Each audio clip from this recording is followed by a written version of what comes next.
Hello guys, PSA airsoft again. I haven't done a review in a while.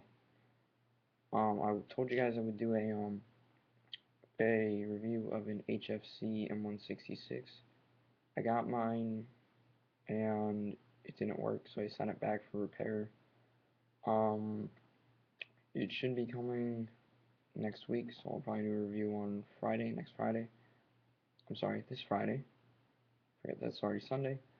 But today I have a review of Thunderbeat airsoft grenades. Um, I got a 3-shell set with core. These are the Gen 2. I got it off e-bike. They just didn't come with caps. As you can see, I already painted them orange so I can find them in the woods. Got Teflon on them. These are the Gen 2 grenades, which never originally came with the new version core, but mine came with the new version core. And when you get it, it will be everything will be individually wrapped. You'll get the pins, safety pins. I don't know why. They usually only come with 2, but I got 4 from e-bike. Don't know why. They just came like that. I got a spare washer. The firing mechanism comes assembled like this. Like, I may be able to get the cap off to show you where that metal washer goes, but it already comes installed. So what you'll do, you'll just take this off, unscrew this. You can pull out the whole firing pin and stuff. Put in the washer if you need it. I already have this parts of it painted orange, so I can find it in the woods. In the core, it will come like this with the CO2 chamber and the firing mechanism separate. So what you'll do, you'll just take this, you take the threaded end and put it on your firing mechanism and just screw it in. This takes standard 12-gram CO2 cartridges. Using Crossmans. If you use Crossmans, I recommend the penny mod because they're shorter, along with the foil on top is thicker than most other 12-gram CO2s. So you'll want it raised up more, pushed into the firing pin. You'll just put your CO2 in and you'll screw this in. I'll do the penny thing, but this is empty, so it won't really matter. As you can see, I've modified this penny. There's little channels on it to allow CO2 into the hole in the bottom of the end cap, and there's also holes on it along with little notches cut out of the side. So to arm the firing mechanism, there's a little firing lever up here, and you can see the spoon's attached. It doesn't go past there. There's a little hole in the firing level. You'll take your safety pin, put your safety pin in there, and then there's a little hole right here. As you can see, my safety pin went into it. Go put your safety pin through that, and then you can lock your lever down. You don't have to hold this firing lever in there right now. Then you pull out your safety pin. You put it in right through here, and this is your firing lever safety pin hole. So now this is armed. I highly recommend you arm it before you put in your CO2. Put your CO2 in, take your end cap, and then you screw it on. And as you can see, since these are Gen 2 shells, I did put the Teflon on it. Even though I shouldn't need it with the new core, I just did just because. So then you just screw it on.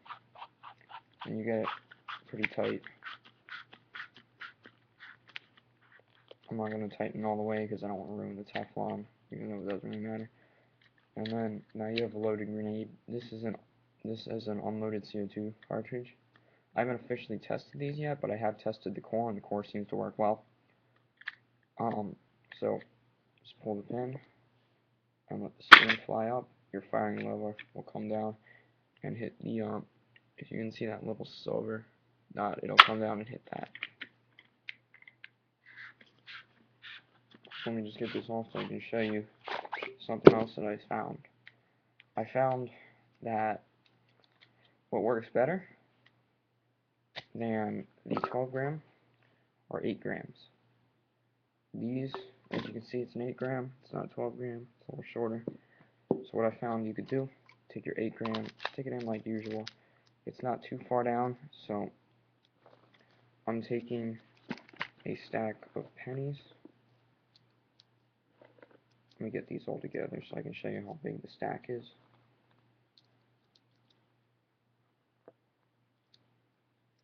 Stack's about this big, minus 1 or 2. I take it and I just stick it in the end cap. And these will cover the hole, but I mean it's more than I expected. Alright, but it doesn't really matter. And then when it's flush with the top, as you can see the penny's flush with the top, I'll take the core and I'll put one extra in there, right on top of the CO2. And I'll just take the end cap and I'll screw this in. And you know what? I want to add one more. This is another unloaded 8 gram, but I found that the 8 gram releases the gas faster than the 12 gram because the foil's thinner, and also because I'm trying to remember what the other reason was, but so to arm it, you just do it the same way other than the insertion of CO2. And now that's armed and loaded with an 8 gram. And as I said, the 8 gram releases their gas faster, so you'll get a faster explosion with these without adding any modifications like scoring and stuff. I did order some of the new version grenades, which are the TB04s. They're a distraction device. They're like this, except it almost looks like it has two giant nuts on the end, bolt nuts, and it's just like two giant ones with a thin center and a blowout cap at the bottom. So I ordered them because people say that they blow up faster than the Gen 2s without modification, and that's nice because they're also thinner, smaller, they'll take up less gas, and I feel like the 12 gram CO2 Crossmans, since they release their gas slower because they get a smaller puncture hole, these Tundra Bees will work best with the DD, the distraction device grenades, which is the TB04s. I haven't had the privilege of one being thrown at me. I haven't actually tested the grenade yet. I'm afraid to maybe get called the cops and crap like that, but yeah, so it strikes the 8 gram just like normal, and yeah, so I only use 8 gram because I ran out of 12 grams, and then so I'll probably go out tomorrow and buy some 12 grams. But yeah, I'll do a review on Friday of the HFC M166 when I get it. If it works after they repaired it, I don't know. But yeah, I'll do a review on that. And if I'm pissed because it doesn't work, then I'll do a review of why I'm pissed and why it doesn't work. But I recommend these. They are one of the loudest, if not the loudest, airsoft grenade out there. They're not good for BB dispersal, but they're good for powder dispersal, like S-Thunder mine powder. They're good for that. Good for scaring the crap out of people and distracting them, hence the name distraction device. I look forward to playing with these and scaring the crap out of my friends and other people at the airsoft field. So, yep.